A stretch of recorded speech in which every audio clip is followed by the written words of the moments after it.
Muy bien, mis amados. Vamos allá tan amablemente y nos dirigimos a la carta del apóstol Pablo a los Romanos. Carta del apóstol Pablo a los Romanos. ¿Cuál es el nuevo subtítulo, el nuevo título que estamos manejando, la nueva enseñanza? ¿Con qué título le tenemos? ¿Recuerdan? ¿Alguien lo recuerda? Una vida de servicio. Sí, una vida de servicio. Vamos a estudiar por pronto varios domingos. Este es el segundo domingo, la segunda parte de este tema, una vida de servicio. Entendiendo lo siguiente, cuando hablamos de una vida de servicio vamos más allá de lo externo. Cuando hablamos de una vida de servicio es que no dejamos nada para nosotros. Cuando hablamos de una vida de servicio estamos hablando de una vida de compromiso delante de Dios. Cuando hablamos de una vida de servicio no lo vamos a mirar tanto desde lo externo, porque lo externo es lo que los hombres ven y lo externo lo puede hacer cualquiera y no necesariamente se hace para Dios. Pero cuando observamos a profundidad, vamos al fondo del asunto, vamos a entender cómo es que nosotros viviremos una vida de servicio desde el corazón. ¿Desde dónde viviremos una vida de servicio? Desde lo más profundo de nuestro corazón, que realmente es lo que Dios ve, que realmente es lo que Dios sabe, que realmente es lo que Dios conoce, porque Él conoce hasta la más profunda intención nuestra. Él sabe cuándo hacemos algo que obviamente se reflejará de manera externa en muchas ocasiones, pero también se confirmará que en el corazón lo hiciste con la mejor actitud, con la mejor intención, entendiendo para quién trabajamos y a quién le servimos. Por eso es importante que usted y yo, como hijos de Dios, entendamos que el servicio va más allá de lo externo. Y si yo no entiendo cómo debo servirle a Él con integridad, debo saber que es desde mi corazón que yo ya le empecé a servir desde el mismo momento en el que Él me llamó. Fuimos llamados a ser llevadores del Evangelio desde el mismo momento en el que Él nos dio vida y nos dio Dios para hablar acerca del testimonio, del cambio que hemos ido teniendo a través de los días, meses y años. Por eso entender lo que es el corazón, entender ese nuevo corazón, entender lo que Dios está haciendo en nuestras vidas es supremamente fundamental para servirle a Él con integridad. Si le servimos desde nuestro corazón con integridad, tendremos un Dios de nuestro lado, a nuestro favor, un Dios que se agradará de cada uno de nosotros como hijos. Estamos en el verso 6, capítulo 6, carta del apóstol Pablo a los Romanos.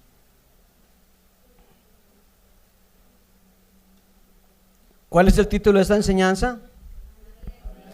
Una vida de servicio no deja nada por fuera. Una vida es 100% tu vida, es 100% mi vida. No es una parte de mi vida comprometida, es toda mi vida comprometida con Él.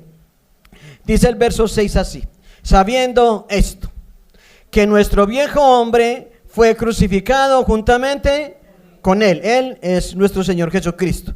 Nuestro viejo hombre es crucificado juntamente con Él, para que el cuerpo de pecado sea destruido, a fin de que no sirvamos más al pecado. ¿A dónde quiere llevar Dios esto? ¿Cuál es la última instancia que Él está señalando acá?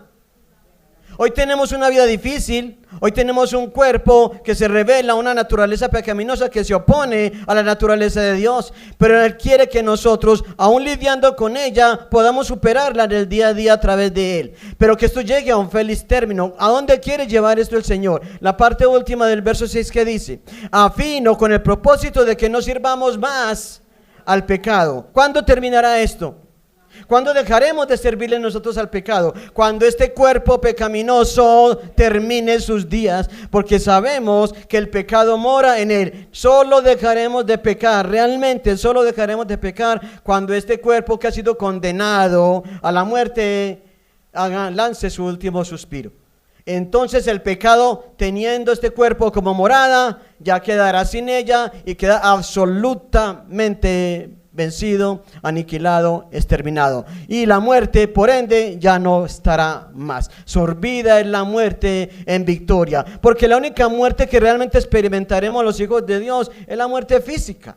La primera muerte. La segunda muerte, esta no tiene dominio sobre nosotros, porque la segunda muerte es para condenación. La primera muerte para un hijo de Dios es para vida, porque después de esto solo nos queda la vida eterna con nuestro Dios.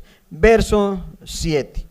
Porque el que ha muerto ha sido justificado del pecado. Ya habíamos visto el domingo anterior que antes de que venga una resurrección plena es necesario morir. Mire esa canción que nomás cantábamos hace un instante.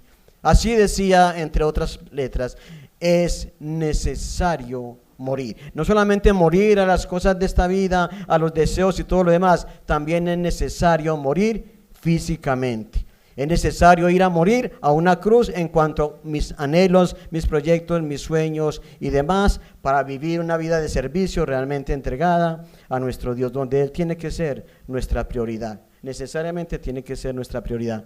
Perdón, hermanos, porque apagan los ventiladores, estoy que me muevo acá.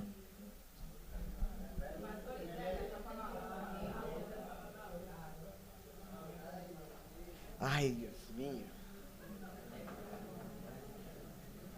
Ustedes no me entienden.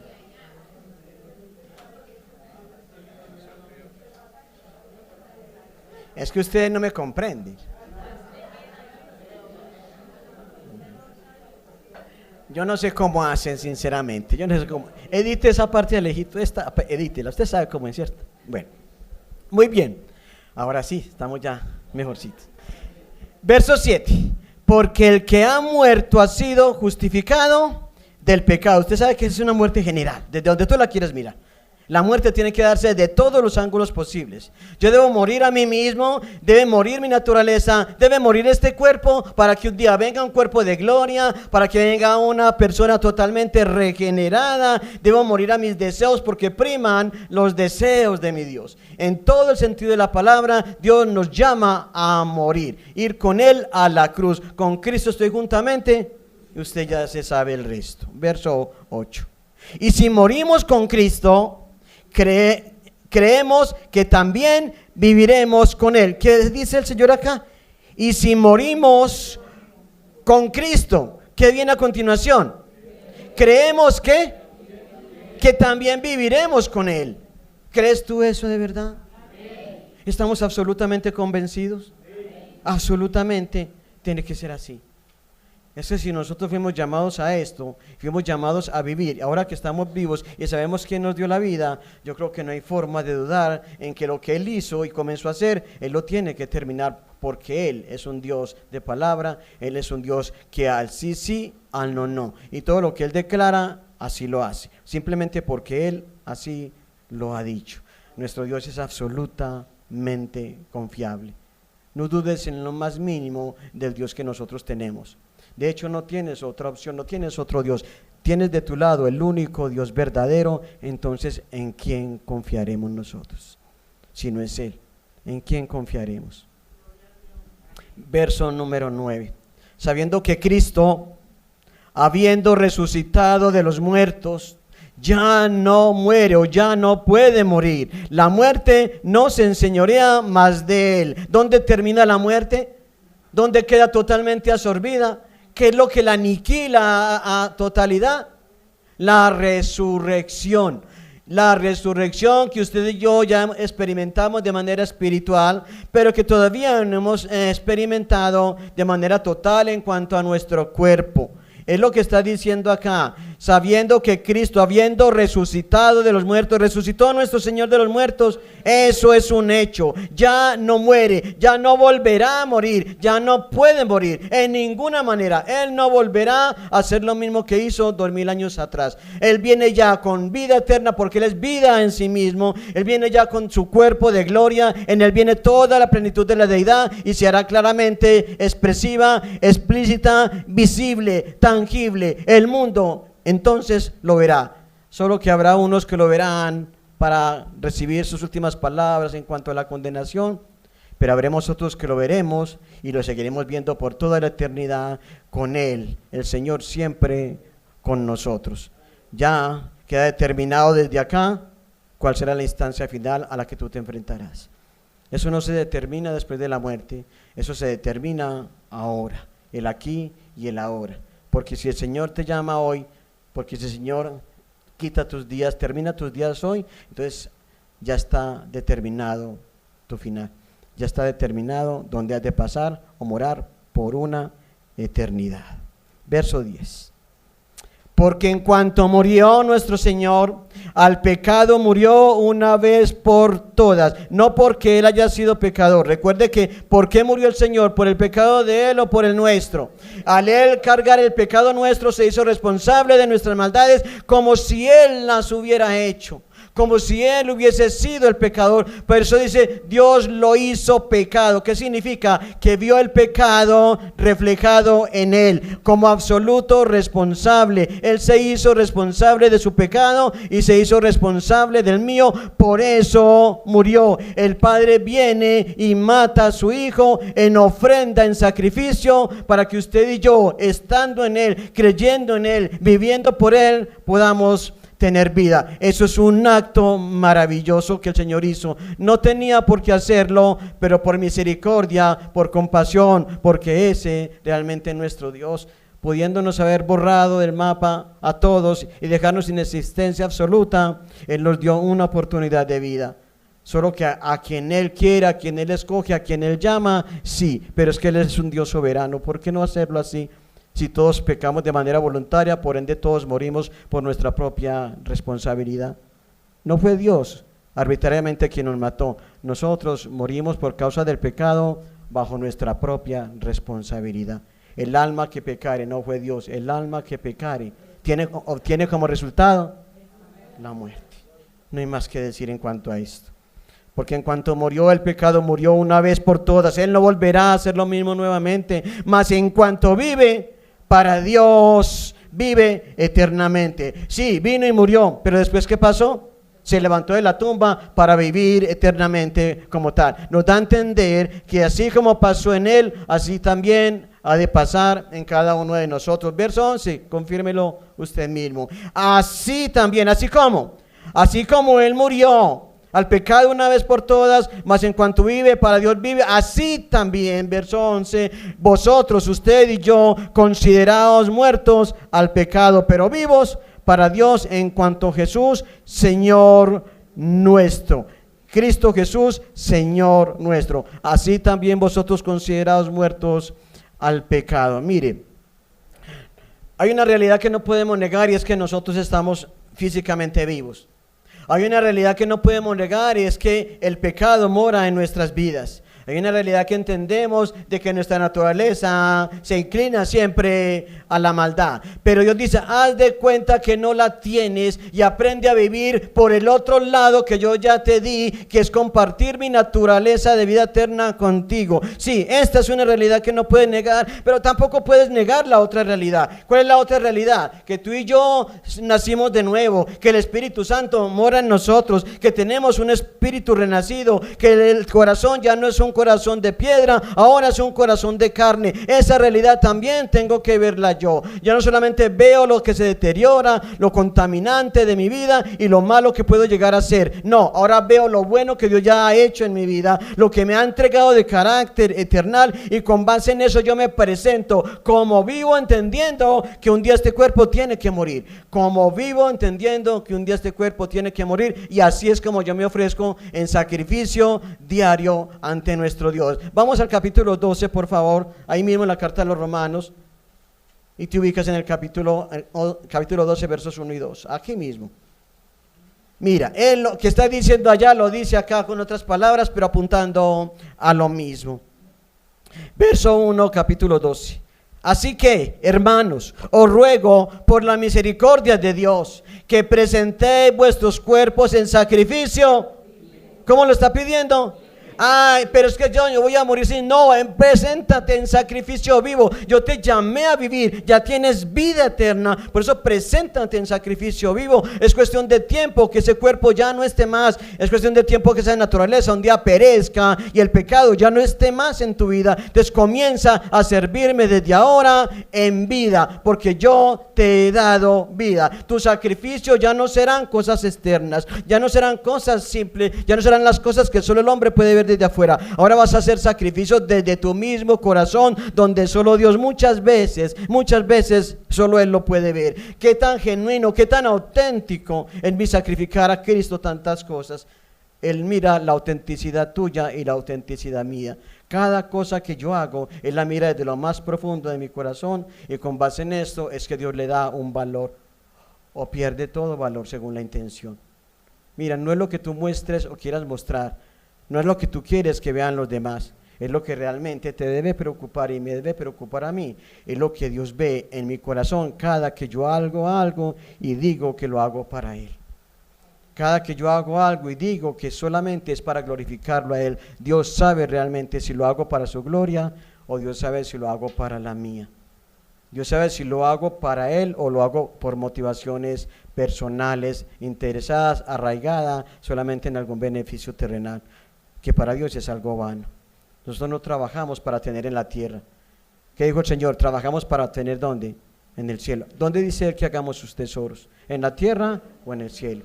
Haced tesoros en el cielo, donde la polilla, el orín no lo pueden corromper, donde allá los ladrones no pueden minar y no pueden hurtar nada.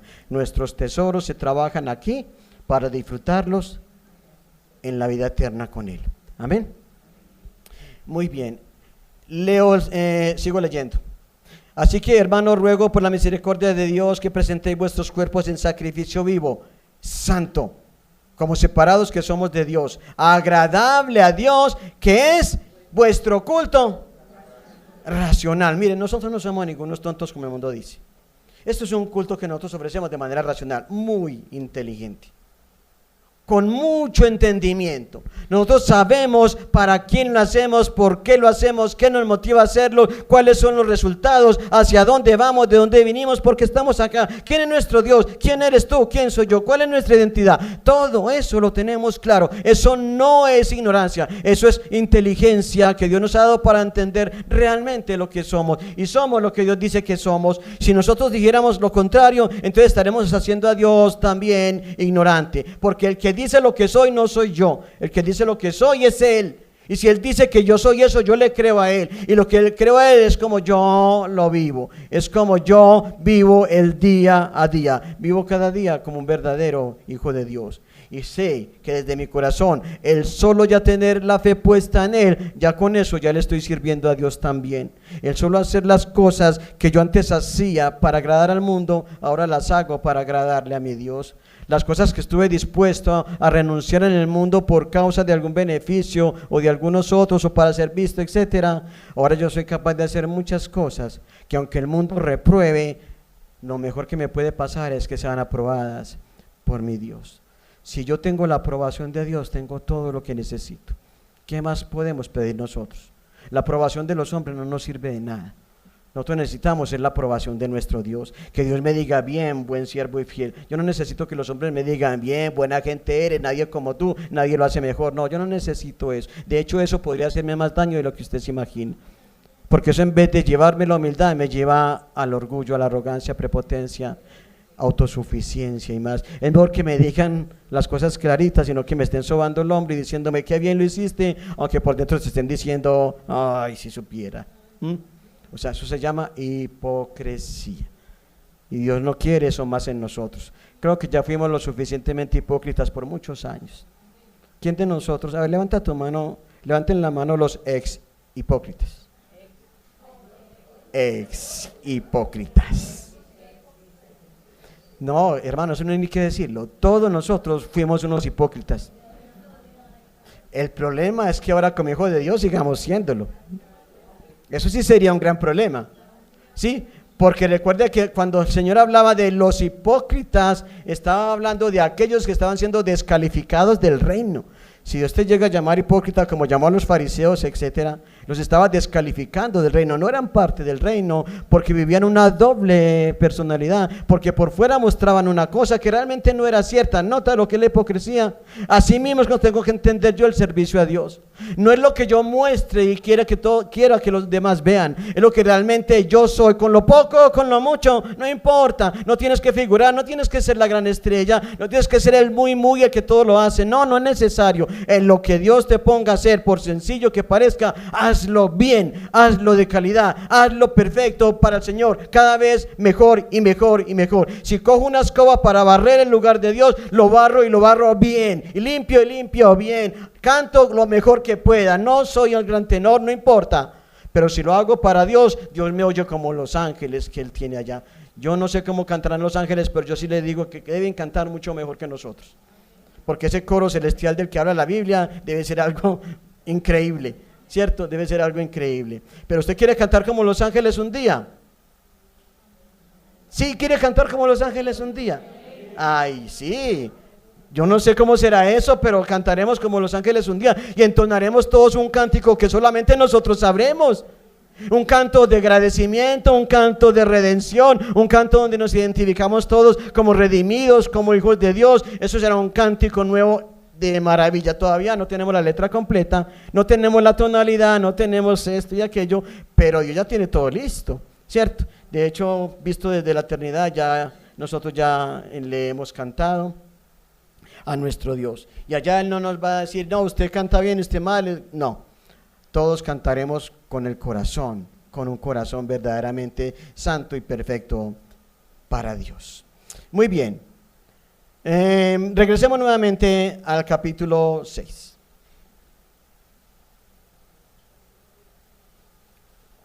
¿Entendido cómo es que quiere Dios que le sirvamos a Él? Que hagamos un sacrificio vivo, aunque sabemos una realidad, no la vas a negar. No vas a negar que en ti y en mí la lucha diaria con el pecado, eso no va a parar por ahora. Todos los días tenemos que lidiar con él. ¿Quién tuvo que lidiar con el pecado esta semana?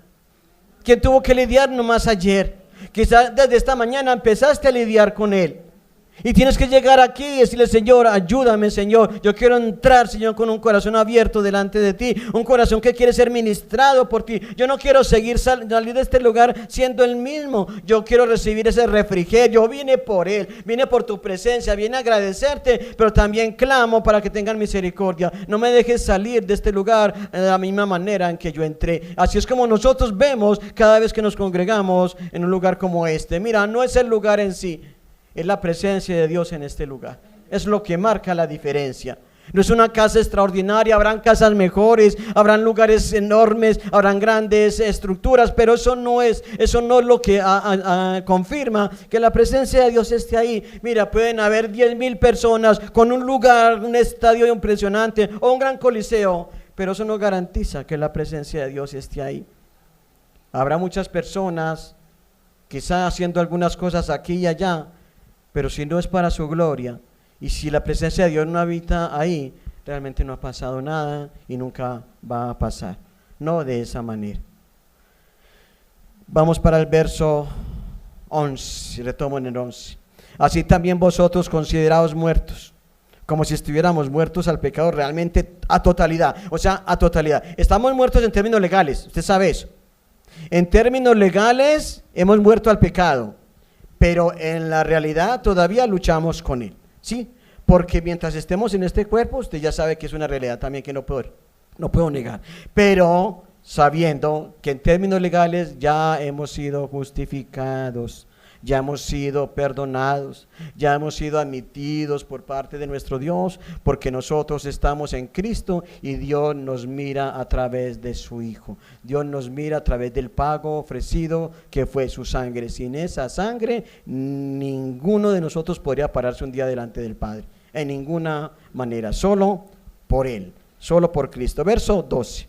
No reine, entendiendo que yo estoy haciendo de cuenta que el pecado ya murió totalmente, ¿cierto? Como si yo hoy no fuera a pecar más, como si Dios me diera el día de mañana y yo mañana no fuera a pecar más. Bueno, en realidad de pronto sí lo haré, muy probablemente lo haré, pero como si no fuera a pecar. Así es como yo lo voy a ver con lo que siguiente que viene a decir acá. No reine pues el pecado en vuestro cuerpo, mira ahí está, vuestro cuerpo mortal. Pero ¿qué es lo que dice el Señor aquí? No es que no vayas a pecar, pero ¿qué dice ahí claramente?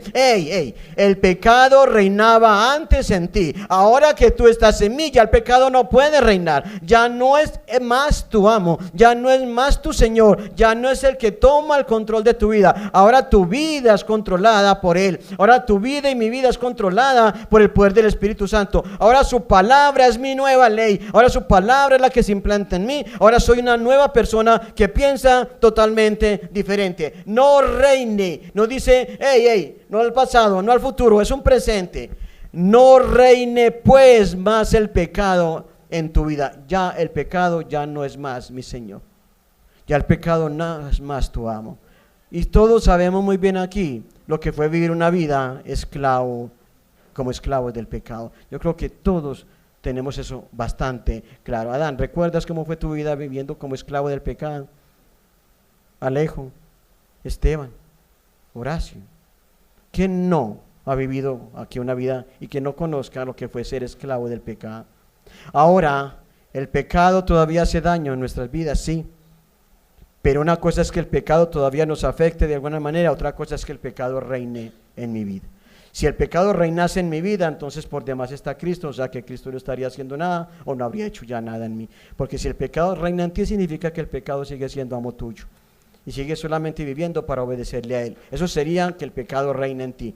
Seguir viviendo una vida de obediencia y sometimiento absoluto a este ser, por decirlo así, llamado pecado. No reine, y esto es una cosa clara que debe suceder en mi vida. Es algo en lo que yo también participo de esto. ¿Por qué? Porque cuando el pecado viene con sus insinuaciones, cuando el pecado viene con sus distracciones, cuando viene con todo ese escenario montado, Satanás también empujando por otro lado, la naturaleza que tampoco lo hace mal. Cuando se presente todo eso, ahora tengo las herramientas, ahora tengo el poder del Espíritu Santo para cómo responderle al pecado cuando éste me enfrenta en el día a día. Cuando antes yo no era capaz de decirle no a la bebida, a las mujeres, o usted a los hombres, al alcohol, a las malas amistades, a las malas conversaciones, a la inmoralidad, a la corrupción, el robo, lo que sea, cuando usted no le podía decir nada de eso, no, ahora que tenemos a Cristo en mi vida, ¿cómo podemos defendernos de eso? Ahora tenemos la capacidad, ahora tenemos el poder en nuestras almas, en nuestras vidas, en nuestro espíritu, de decirle no al pecado. Si antes no le podía decir no a una copa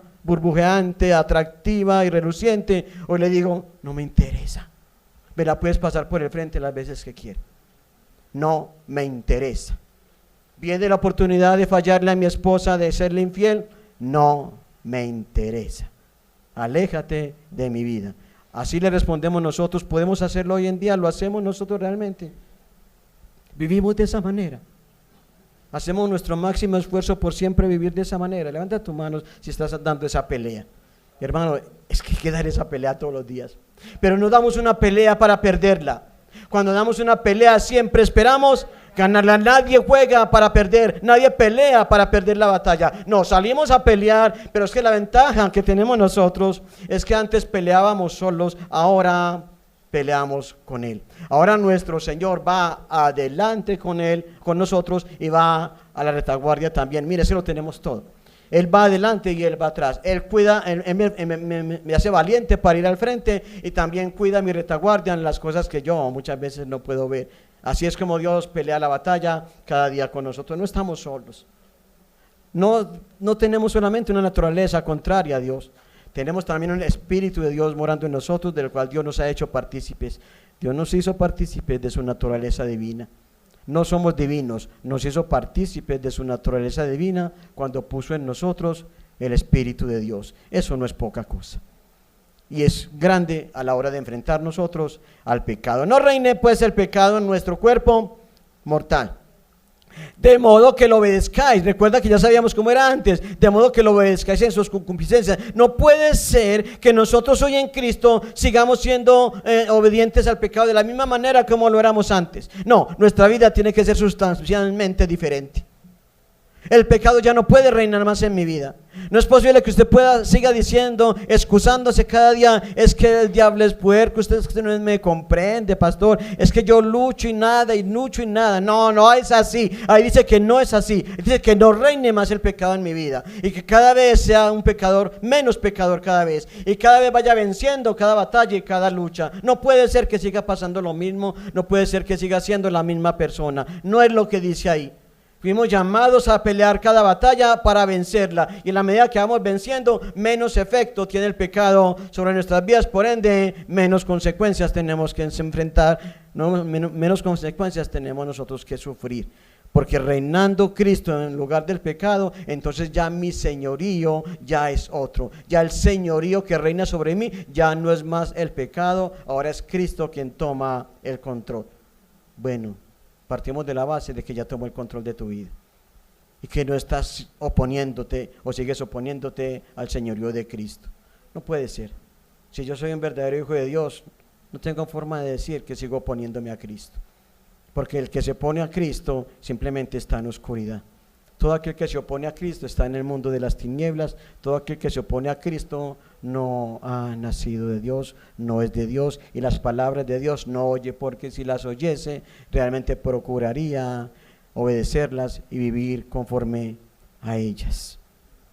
No reine pues el pecado en vuestro cuerpo mortal, de modo que lo obedezcáis en sus concupiscencias o en sus malos deseos. La palabra concupiscencias son sus malos deseos. Ni tampoco presentéis vuestros miembros al pecado como instrumentos de iniquidad. Está hablando de, usted sabe que para ejecutar el pecado nuestros miembros fueron grandes actores, muy comprometidos.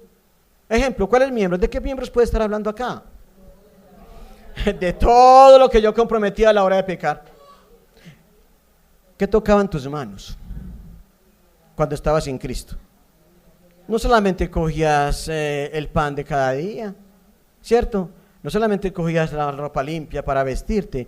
Aparte de eso, que no es malo, ¿qué tocaban tus manos y mis manos? ¿Qué veían tus ojos y mis ojos? ¿Qué oían tus oídos y los míos? ¿A dónde te llevaban tus pies y a dónde me llevaban los míos? ¿Dónde me sentaba yo y dónde se sentaba usted?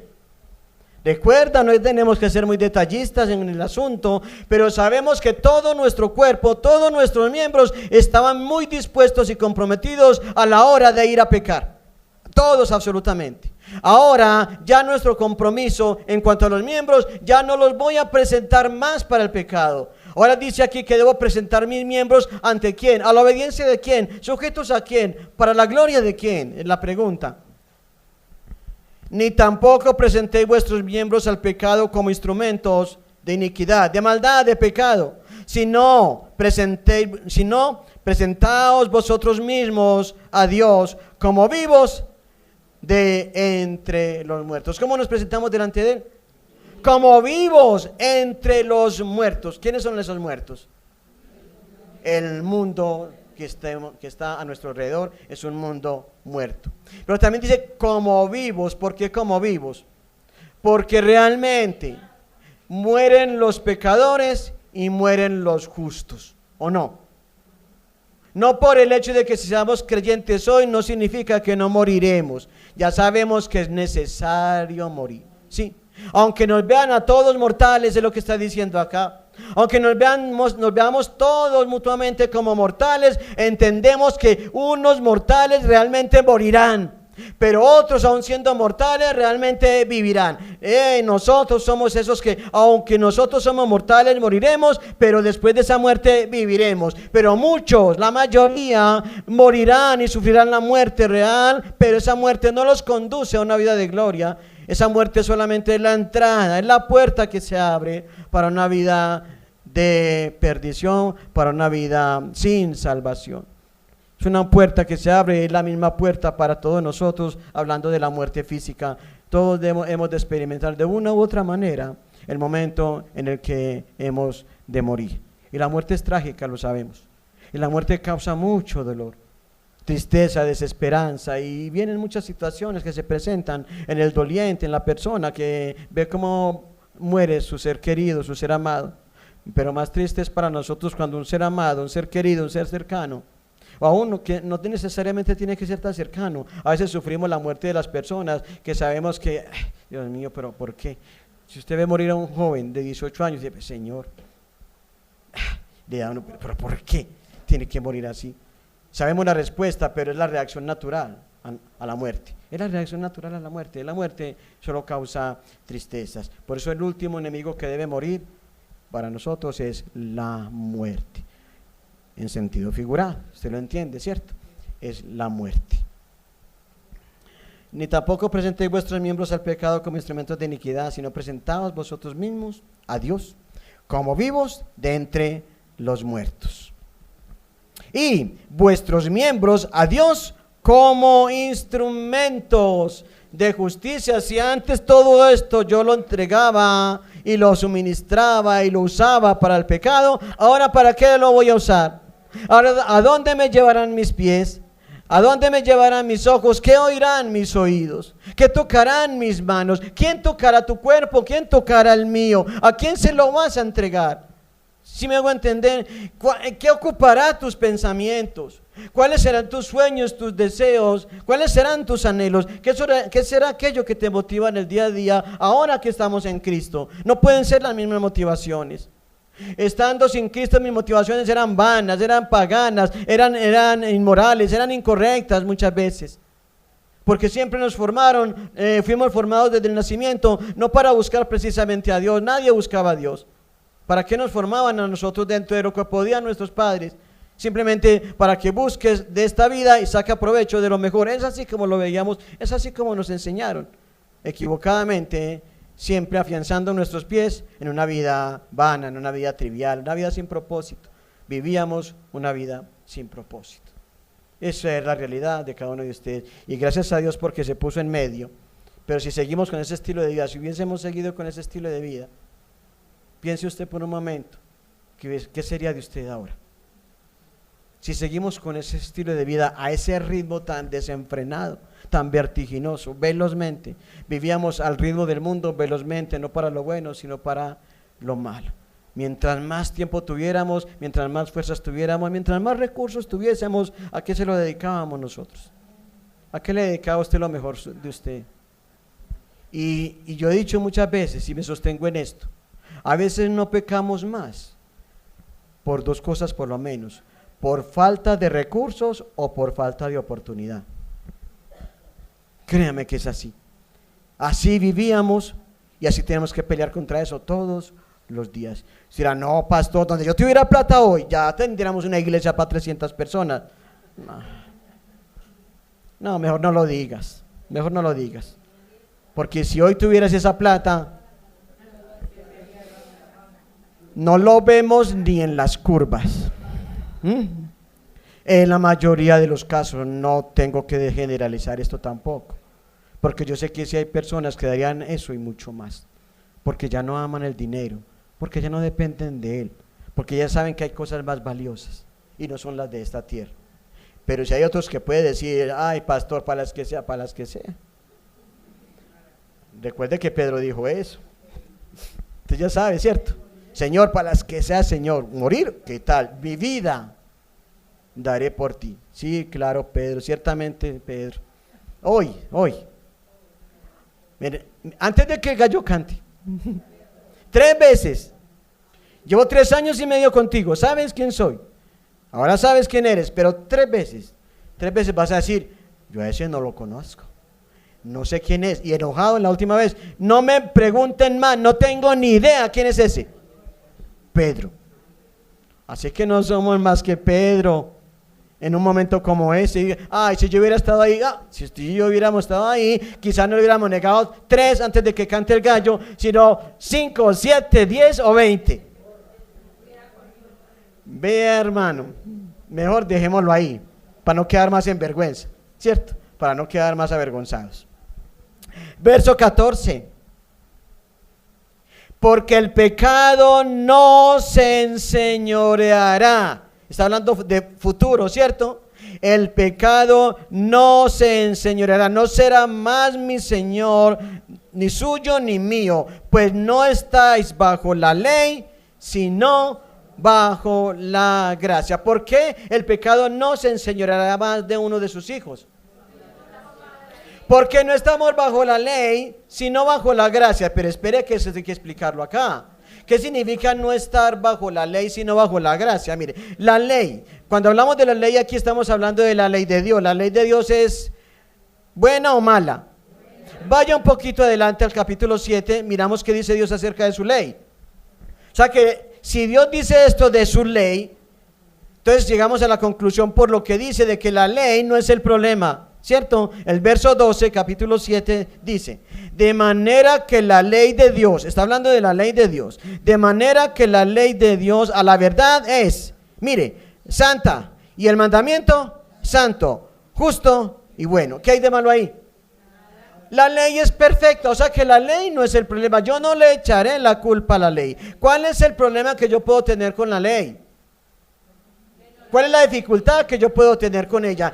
Entonces, ¿qué significa estar bajo la ley y qué significa estar bajo la gracia? Ahora, si la ley no es el problema, significa que para yo estar bajo la ley, o sea, sometido por ella, donde la ley me diga eres culpable, la única forma de que eso pase es que la ley diga no hagas esto y yo lo hago. Infracción de la ley.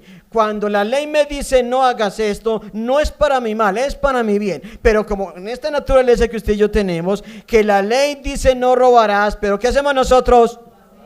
No adulterarás, no codiciarás, no fornicarás, no mentirás, no dirás falso testimonio, no levantarás ídolos por encima de Dios, porque Él es el único. ¿Qué sucede en lo contrario? Que hacemos todo lo contrario a lo que la ley dice. Cuando eso pasa, entonces la ley viene con todo su peso y dice, eres culpable, has invalidado la ley, has violado la ley, has transgredido mi ley, por ende eres culpable. Cuando la ley nos dice y nos declara culpables, entonces quedamos sobre la ley o bajo la ley. Sometidos bajo la ley, pisados por la ley. Y una vez pisados por la ley, entra el otro actor. ¿Cuál? El pecado. Estoy diciendo, una vez sometido bajo la ley, ¿qué viene a continuación? El pecado toma ocasión por la ley, por cuanto has infringido la ley. ¿Y qué hace el pecado? Te ejecuta. Así es como actúa esto, y eso es lo que pasa en el ser humano. La ley dice no hagas esto, tú lo has hecho, es el verdugo, simplemente te ejecuta. Por eso la paga del pecado es ¿qué? ¿Con qué paga el pecado? Pero ¿por qué el pecado puede hacer uso de la muerte así? Porque la ley fue infringida, porque la ley fue violada. El problema nunca fue la ley, el problema es nuestra condición humana, inclinada a hacer lo malo. Pero con Cristo las cosas van a cambiar. Sin Cristo no estás sino bajo la ley y no te queda sino morir. Pero ahora que estamos en Cristo, ahí entra la gracia. Ya no estamos más bajo la ley, ya la ley no nos declara culpables, porque la ley a quien declaró culpable por causa del pecado ya no es más a mí. ¿A quién declaró culpable un día? ¿A quién declaró culpable un día para que yo no sea más culpable? A Jesucristo. Pero no es porque Él haya violado la ley, es porque Él cargó con el pecado de todos los que violamos la ley. Y todos los que estábamos bajo pecado, para que este pecado ya no tenga dominio sobre mi vida, Cristo murió por todos nuestros pecados, y habiendo muerto por todos nuestros pecados, ya solo queda vida y solo queda gracia. Sí, todavía pecamos, pero ahí es donde entra la gracia. Pero la gracia, hay que aclarar también, la gracia en nuestras vidas no es una licencia para pecar. Quede constancia de que la gracia en nuestra vida opera a nuestro favor, a pesar de que todavía pecamos, sí. Pero la gracia opera no para que vivamos de manera licenciosa como vivíamos primero, no para abusar la gracia, no tomarla como licencia para pecar. Ahora la gracia opera en mi vida para que yo pueda experimentar lo que es la verdadera libertad. El mundo no puede experimentar libertad porque es esclavo del pecado. Un esclavo no puede experimentar libertad, pero ahora nosotros, siendo esclavos de Cristo, sí podemos experimentar una libertad en relación con el pecado. ¿Qué quiere decir eso? Que ahora ya soy libre del pecado y ya yo puedo decir al pecado, lejos de mí. Puedo apartarlo de mí porque ya tengo un nuevo señorío. Ya el pecado ya no es más mi amo. Ahora tengo un Señor que es mi nuevo amo. Ahora ya no vivo para el pecado, ahora yo vivo para la justicia. Ahora mi vida es una vida de justicia. Y si yo vivo una vida de justicia, ¿estoy sobre la ley o estoy bajo la ley? Vuelvo y digo, si hoy yo vivo una vida de justicia, ¿estoy sobre la ley o bajo la ley? Estoy sobre la ley, tengo el favor de la ley de mi lado. Ya la ley me dice, bien lo hiciste. Te dije que no lo hicieras y no lo hiciste. Te dije que no fueras por allá y no fuiste. Te dije, deja eso y lo dejaste. De ese modo la ley está de mi lado. La ley de Dios está de mi lado. ¿Qué puede condenar la ley en cuanto a eso? No puede nada. no tiene efecto. No tiene efecto porque si yo honro la ley de Dios me honra a mí. Si yo honro la ley de Dios, si yo guardo la ley de Dios, si yo obedezco a la ley de Dios, tengo la ley de Dios de mi lado, de tu lado. ¿Quieres tener el peso de la ley de Dios apretándote u honrándote? Ahí queda la pregunta abierta y cada uno deberá tener su propia respuesta. Verso 14. Porque el pecado no se enseñoreará más de vosotros, pues no estáis bajo la ley, sino bajo la gracia. ¿Usted había leído alguna vez esto? Y lo había entendido. Lo que significa vivir bajo la ley o vivir bajo la gracia. Hermano, somos unos privilegiados. Somos unos bienaventurados. El saber que la gracia actúa en nosotros todos los días. Todos los días. Sí, usted y yo quizá ya pecamos el día de hoy. O pecaremos. Porque si usted dice, no voy a pecar, usted ya sabe que ya comenzó con el primero, ¿cierto? Y ahí entra la gracia. Señor, no tenía la intención de pecar contra ti. Yo no preparé el día anterior lo que iba a hacer contra ti. No lo preparé. No venía pensando en ofenderte a ti. Fallé por algunas razones que usted ya conoce. Debilidad, ignorancia, temor, dudas, ¿cierto? A veces pecamos de esa manera por alguna razón, pero ya no como antes. Ahora pecando así, yo voy, siendo consciente, ya voy donde mi Señor, le pido perdón, me arrepiento y como dice el apóstol Juan, hijitos, estas cosas os escribo para que no pequéis. Note que eso es libertad. La libertad consiste precisamente en que nosotros tenemos libertad en Cristo no para seguir pecando, tenemos libertad en Cristo, Marina, ¿para qué? Para no pecar más, para decir al pecado, no más con mi vida, ya fue suficiente, ya me hiciste demasiado daño, ya no soy tu amo, ya no eres más mi Señor, soy libre en cuanto a tu acechanza, soy libre en cuanto a tus demandas, ahora soy para la justicia y la justicia reina en mi vida, lo que diga Dios para mí ahora ya es más importante. Si Dios dice no es no, si Dios dice sí es sí, si Dios dice allá vas, allá voy, si me dice no vaya, no voy, deja esto, lo dejo, no lo dejes, abrázalo. Ahora ya vivo para la obediencia a Cristo, ahora ya las palabras de Dios tienen peso total sobre mi vida. Ahora eso es lo que realmente, a eso soy yo realmente sensible. Así es como somos insensibles al pecado cuando nos hacemos cada vez más sensibles a nuestro Dios. El pecado seguirá hablando mientras estemos acá. Él seguirá pidiendo cosas, pero ya perdió el señorío. Ya no tiene la respuesta que siempre obtenía, que era un sí. Ahora ya viene un no en respuesta, porque ahora el sí ya no es más para el pecado. Ahora mi sí es para Dios. Ahora mi sí es en obediencia a Dios. Ya no es lo que el pecado dice, ya es lo que Dios me dice.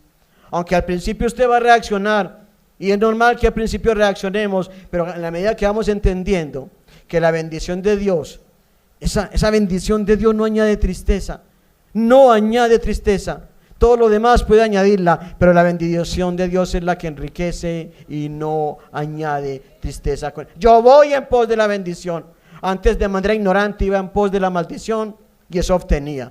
Ahora voy en pos de la bendición y cada vez recibimos más de ella. Y lo que falta, imagínate, lo que falta en bendición no lo podemos ni siquiera describir. Verso 15. ¿Qué pues? Como la expresión anterior fue que ya el pecado nos enseñorea de vosotros, pues no estamos bajo la ley sino bajo la gracia. Dirá alguno, usted sabe que el Espíritu Santo usa a Pablo aquí para que él se adelante a lo que los hombres lanzan como conjetura, tratando de sacarle la vuelta al mandamiento o sacarle un provecho negativo a lo que Dios dice para poder seguir viviendo de la misma manera. Entonces dice el apóstol Pablo aquí en el verso 15, ¿qué pues entonces? ¿Pecaremos porque no estamos bajo la ley sino bajo la gracia? ¿Vamos a abusar de la gracia? Ya no estoy bajo la ley, entonces, ya no estoy bajo la ley. Puedo hacer ahora sí de las mías porque gracia es lo que hay, ¿cierto? Como quien dice, yo voy hago mis fechorías y ¿a qué voy a apelar? A la gracia. No, así no es. Si tú vives de esa manera, tú no eres de Dios. Si tú vives de esa manera, el Espíritu Santo no está en ti porque debería estarte rearguyendo de lo que estás pensando hacer o de lo que estás pensando en tu forma de vivir o de seguir viviendo de la misma manera. El Espíritu Santo está como alguien que nos redarguye y nos confronta todo el tiempo, hermano, nos contrista cuando es necesario para que entendamos lo mal que hemos hecho en nuestro proceder. Es así como reaccionamos los verdaderos hijos de Dios. Pero si alguien dijere, como dice acá, pecaremos pues porque ya no estamos bajo la ley, sino bajo la gracia, y la respuesta es contundente, es clara. Dice, nunca, en ninguna manera. Mire, no da ni siquiera un ápice de opción. No te deja ni siquiera una vía de escape. Dice, en ninguna manera. Ahora no tienes la gracia a tu favor para que sigas pecando, sino para que la gracia opere en nosotros para no seguir pecando. Entonces si seremos libres, entonces sabremos lo que es verdaderamente vivir en libertad. Somos libres de la condenación. Ahora tenemos que ir aprendiendo y adaptando a nuestras vidas la libertad en cuanto al pecado. Somos libres de la condenación por lo que hizo Cristo. Ahora experimentaremos una libertad de lo que fue el señorío del pecado sobre mi vida, ya no tenerlo más. Ahora tengo un nuevo señorío. En ese sentido disfrutaré de la libertad. Por eso usted puede ver muchos creyentes hoy en día que no experimentan la libertad en Cristo, porque siguen todavía afianzados en un pecadito aquí, un pecadito allá, comprometido con él aquí, un poquito con él allá. Así no podemos. O renunciamos a todo, o quédate con todo lo que te quieras quedar. Y ya sabes de qué estamos hablando acá. Pero Dios no nos llamó a ser mediocres en cuanto a la fe. Dios no nos llamó a ser medios santos. Dios no nos llamó a vivir una vida de santificación mediana, a medias tintas. O lo vas a dar todo o no me des nada. Dios no pide parciales. Dios no pide una parte de ti. Dame, hijo mío, todo tu corazón. No me sirve la mitad, ni el 70, ni el 99. No, me lo das todo, no me des nada. O tengo todo de ti o no tengo nada de ti. O tú tienes todo de mí o no tienes nada de mí. O tienes mi espíritu o no lo tienes. No puedes tener una parte del espíritu. No puedes tener un corazón medio o un espíritu medio renacido. O lo tienes todo o no tienes nada. Y si lo tengo todo, vivo como aquel que lo tiene todo en Cristo. O sea que la perspectiva, mi forma de pensar, mi cosmovisión es totalmente diferente. No sabes, lo tomo el 15. ¿Qué pues? Pecaremos porque no estamos bajo la ley, sino bajo la gracia. En ninguna manera. Esa expresión a mí me encanta. Yo no sé a usted, pero a mí me encanta que el Señor me diga cosas como esta. Verso 16. ¿No sabéis que si os sometéis a alguien como esclavos para obedecerle, sois esclavos de aquel a quien obedecéis, sea del pecado para muerte o sea de la obediencia para justicia? ¿No sabéis? ¿No sabéis eso, Adán? Que si te sometes a alguien para obedecerle, te haces esclavo de aquel a quien les estás obedeciendo. ¿No sabes eso, Alcides? Marisabel, ¿sabes eso o no lo sabes? Miguel, ¿tú qué tal? ¿Sabes que si te sometes a alguien para obedecerle, te haces esclavo de aquel a quien le obedeciste? Es algo como lo da a entender como si fuera tan sencillo y tan simple, algo tan simple, algo de tanto sentido común, que si yo me someto a alguien para obedecerle, me hago esclavo de aquel a quien le obedezco. ¿Qué parte de eso yo no puedo entender? ¿Qué parte es tan difícil y tan incomprensible para usted y para mí? ¿Habrá algo incomprensible en esta expresión para usted y para mí? Podríamos decir tranquilamente, en ninguna manera. Porque si esto es así, entonces, ¿qué ha pasado con nosotros entonces? ¿No sabes que si os sometís a alguien como esclavos para obedecerle, sois esclavos de aquel a quien obedecéis? Sea del pecado, ¿para qué? Si te sometes al pecado en obediencia, ¿cuál es el resultado? ¿Cuál es el resultado? La muerte. O sea, de la obediencia para justicia. ¿Y cuál es el resultado de la obediencia? Una vida de justicia, que se traduce una vida entregada a Cristo con esperanza de vida eterna, entre tantas cosas que podemos decir ahí. Una cosa es someterse al pecado y el resultado es muerte. Una cosa es someterse a la verdad de Dios y vivir una vida de justicia entregada a Él. Me someto en obediencia a una vida de justicia para obtener vida eterna. Ese es el punto acá. Verso 17. Pero gracias a Dios. ¿Le da usted gracias a Dios por esto? Ay, hermano, yo le doy gracias a Dios. Levante su mano y dele gracias a Dios por esto. Hermano, dele gracias y démosle un aplauso a Dios, porque ¿qué mano? Es que no espera menos. Mire, pero gracias a Dios. Eso es misericordia. Está exaltando su gloria y su misericordia sobre nosotros. Y Pablo le dice, pero gracias a Dios. O sea, algo que usted y yo no merecemos ni nunca buscamos. Pero gracias a Dios que aunque, lea esto, que aunque erais, ya no eres, erais esclavos de quién, y dice de quién, del pecado. Habéis obedecido de corazón a aquella forma de doctrina a la cual fuisteis entregados. Ay, ¿qué será eso? ¿A qué me entregué en lugar del pecado? A una forma de doctrina que me dio vida. ¿A qué forma de doctrina? ¿A qué se refiere? ¿En unas pocas palabras o en dos? El mensaje del evangelio, las palabras de Cristo que Él prometió y que eran para vida eterna.